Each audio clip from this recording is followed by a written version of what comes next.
I was realizing, wow, I actually sound like a bully. I sound like the people who I say were mean to me sound.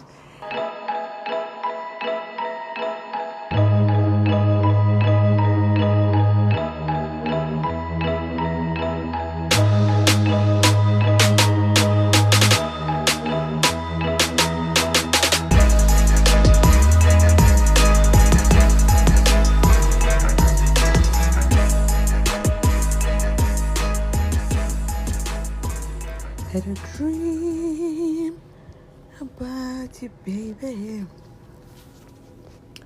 A dream, I woke up crying. I rock and I just can't roll. And I just finished another therapy session today, and it was one I was dreading. I was given homework, and I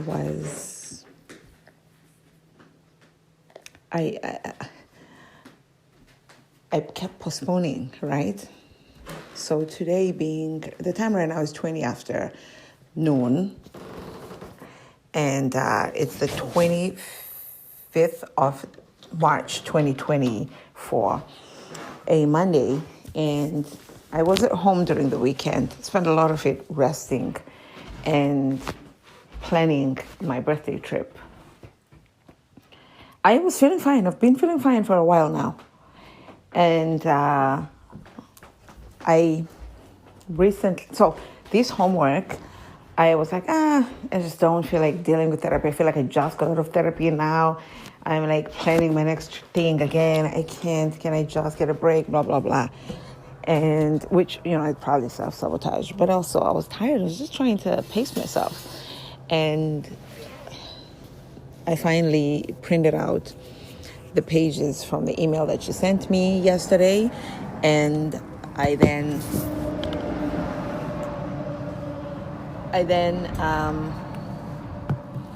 today went over it. However, by the time I went over it today, I had woken up from a dream which inspired the song at the top of the recording. I had a dream that I was late for therapy. And I was talking to my mom. My therapy was going to be in person, which it hasn't been so far. And I said to my mom, oh my gosh, I'm late. Let me at least go there in person and apologize for, I wasn't late. 2 hours late. I missed it. So I go there, and the therapist just pays me no mind. She's being so dismissive and so mean, and I'm hurt by her. And then she says to me finally, hey, you're going to have to see somebody else. I won't be able to help you. I felt devastated. I felt rejected. And I felt like, of course, this is going to happen. This is the kind of thing that happens to me. And it was only a matter of time. And I was hurt. And then a part of the way that I reacted to it was so typical me. It wasn't a dream-like reaction where I would say, I don't even know why I reacted like that. It's not even me. No, it was me. The therapist wasn't her because she didn't look like her, but the reaction was so how I would have reacted in that situation. In that, I was really hurt. I immediately accepted her decision. What choice did I have if she wants me to see somebody else? And I said to her, I just wanted to thank you because I've been meaning to do so for all that you've done. I couldn't even finish. She didn't care. She wasn't trying to hear what the fuck I was saying. And I was so hurt. And I was crying. And then I thought to myself, no, man, this is mean. It's showing that all along she actually hated me. It's one thing to just be neutral. She actually has been hating me all along. Then I thought, oh, yeah, I'm going to report her to the insurance. And then I remembered, oh, yeah, the insurance doesn't give a fuck. So I was just like feeling so alone, feeling so rejected. This has been how I've been feeling all along in my life of late with, cutting off family members and all those things. So, I told her that, and she recommended a book called Self-Compassion, which is very fitting.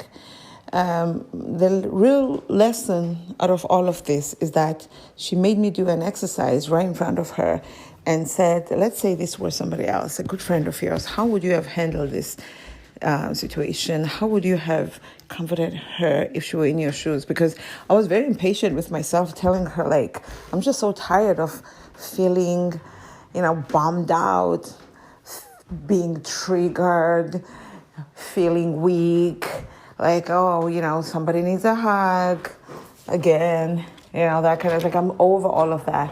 And the more I said those things out loud, I was realizing, wow, I actually sound like a bully. I sound like the people who I say were mean to me sound. And basically I'm being mean to myself. And really the work right now that I've been doing for the last few years is to be more basically self-compassionate. And I'm not doing that right now. And this is exactly when I need it. You know what I mean? And I was like, yeah, no. And also pacing up and down because it's so cold inside and nice and warm out. And another thing is that when I wrote down the exercises that the therapist made me do,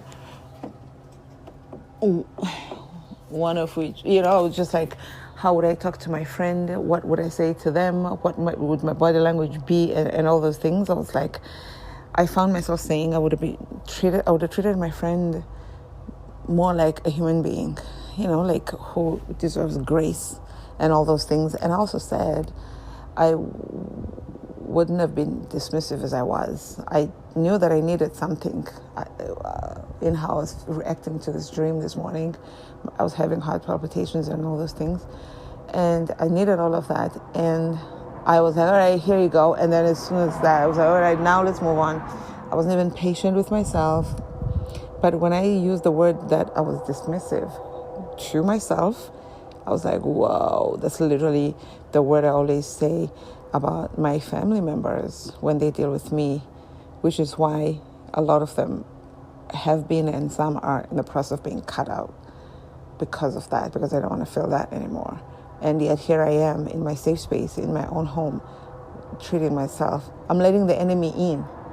And I'm so happy that she has helped me see that. And what a wake-up call. I'm going to do better. I actually have been, I think this dream had to happen in order for me to see that there's work to be done here. And I'm very thankful. Also, my heart hasn't palpitated. I feel good. And also my reaction time towards things now is lessening and lessening. Thank God. Thank you, Lord. Thank you, therapist. Thank you, insurance. Thank you, everybody. And thank you to myself.